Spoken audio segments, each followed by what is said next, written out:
Mga manghimuay og Christmas lantern sa Davao City nangandam na sa pagdagsa sa mga mamalitay sa pagsugod sa Vermonts. Anyang report?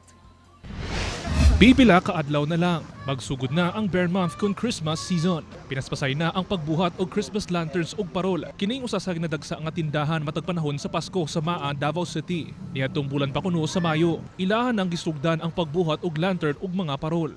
Sa karon, anaa sa kapin 20,000 ka mga lanterns ang ilang nahimo. Busy na kaya may karon. Saan na ginahin mo ninyo karon man?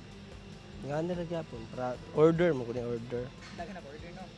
Abot na og kuan mga next month siguro. Sumala sa tag-iya, ubay-ubay na ang ilang nadawat ni mga order gikan sa nagadaiyang lugar sa Mindanao.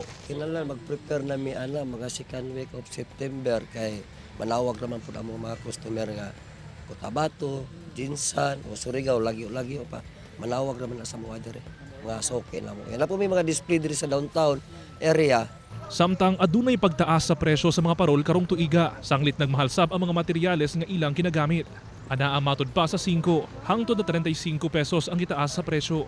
Mutaas meron kay mahal kayong materyales sa mga mga rugby, mga charol, nga sa mga sang pagpatap-tap na mo.